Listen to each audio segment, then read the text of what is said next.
to everyone. Welcome to the Chocolate Chamber. Going to highlight the cacao di bola, the bola di cacao. Could you help me? Well, 2016, am I right? 2016, cacao di bola. We launched cacao di bola in New York, in the Salon de Chocolat. Yeah, so witnessed by 22 countries, including 22 ambassadors in different countries. So why cacao di bola? Thank you. Why cacao di bola?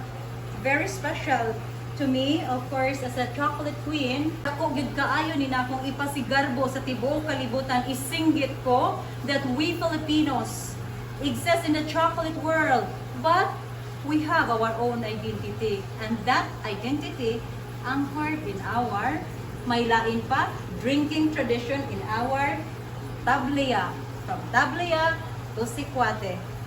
So yeah, so before that, of course, our first creation, as we highlight, as I mentioned, that this is the identity of a Filipino in a world of chocolate, tablea. But of course, we need to innovate.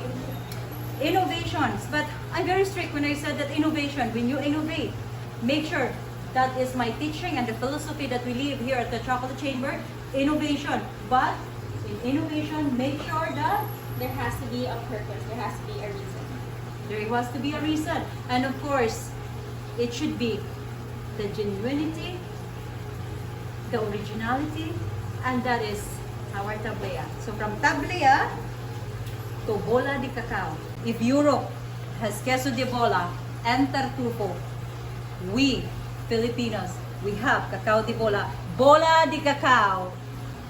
But for the sake of the demo, it will be quicker to use the marble. So, okay. So what we do here is we spread out the chocolate so it cools down faster. It was developed back in 2012 as a substitute for the hot chocolate made in the secote made in the Battirol and Chocolatera. So it has somewhat the same 5 degrees, and I'll check the temperature in a moment.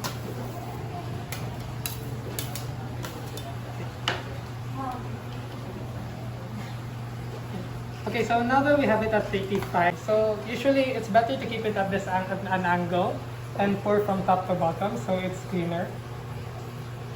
We'd actually like to keep the molder clean because we'll be tapping it later with the rest of our equipment. This is because there are bubbles on the bottom and we'd like to let it go to the top so there are no holes in the chocolate. So cooling in an air-conditioned room would take about 1 hour, but for the sake of the demo, we'll put it in the refrigerator. So we usually like to avoid that because of the moisture. It will cause the fat bloom because the change in temperature is too abrupt.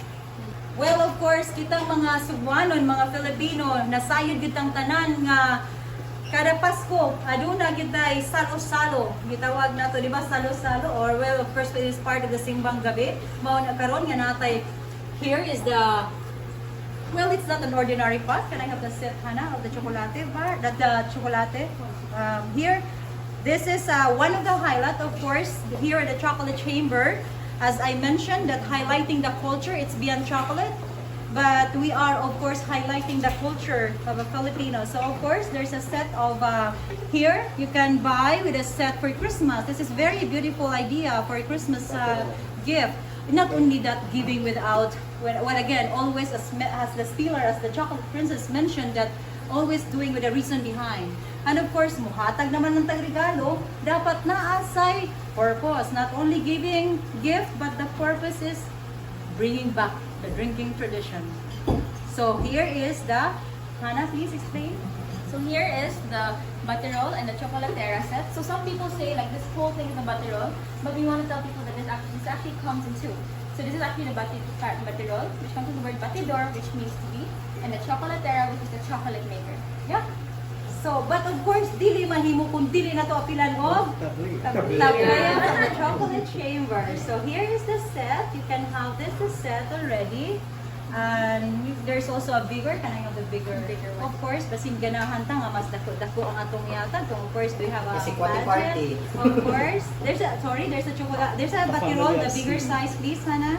And of course, the Chocolatera comes in a small and medium size. So the small, good for, let's see, yeah, so that's good for 3 person when you do the mixing. So this is good for 3 person. Hana, I think the tablea, yeah, that one. So kung dako ang ato ang tablihan, palit ko na to sa palit dako. Why not? So, di ba? So, beautiful. And that's us Filipinos, we're very creative. That is one of our DNA. Ako yun ang gi-claim. Ang dako, madam, at least pila ka persons na.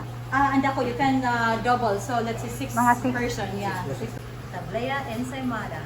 So, of course, since it's Christmas, I want to sprinkle it a little snowflakes. It's like, oh, wow. Time mag-develop ko og mga, all of this product here, alfajores, tartufini, ensaymada, and all these cakes with red rose and everything.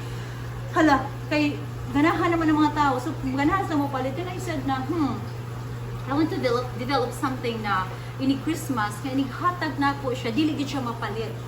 So, this is already 5 to 6 years already. This is parang not ritual, but this is already practice, a part of the tradition in the chocolate chamber that every Christmas the chocolate queen will bake the chocolate queen's loaf, and not for sale, only for friends, clients. So it's really for talking and friends. This year is the first year that the chocolate queen's loaf is already for sale. Infused with beer. Okay. Cake that has no egg, no milk, no water. Amazing, right? So, But only no beer. egg, no milk, no water. So I use only a bottle of, this one is a bottle of San Miguel beer. And the other one is a bottle of, San Miguel beer. yes, and this one is a bottle of Cerveza Negra. And the other one is a bottle of Red Horse. So this is our chocolate chamber closet.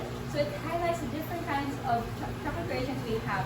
And everything here is actually, first, it is tablea based. So it's one way we're able to bring the Philippine flag with us. We Filipinos can actually make chocolates that are world standard.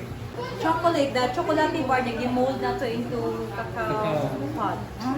Toil the land. Remember that one of the slogan of the chocolate chamber is chocolate from the land to the brand to life. Kay maghisgot man taglan. Friends, let's remember the people who toil the land, and that is our mag-uuma, our farmers. The activity won't be complete without this. What do you call this one? The chocolate chamber natural fertilizer. Okay, great. We need to go to the spot.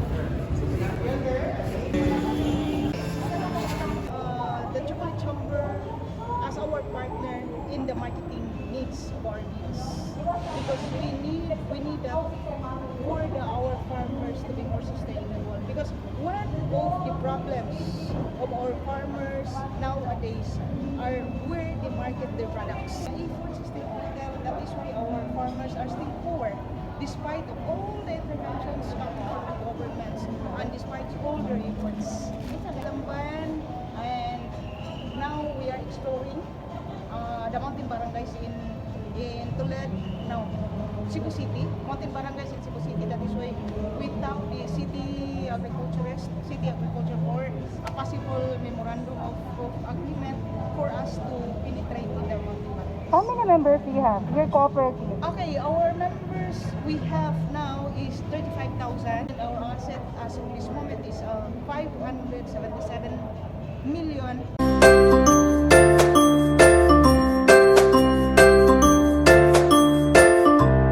The chocolate cream is Raquel, Choa.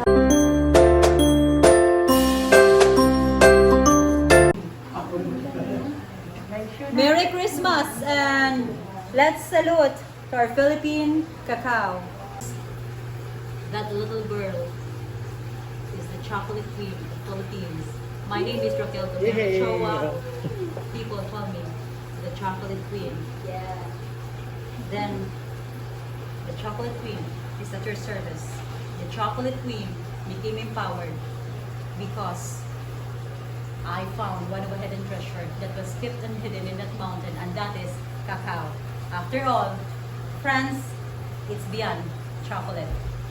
This is for the love of my Tracy's creator, country. That's why Merry Christmas.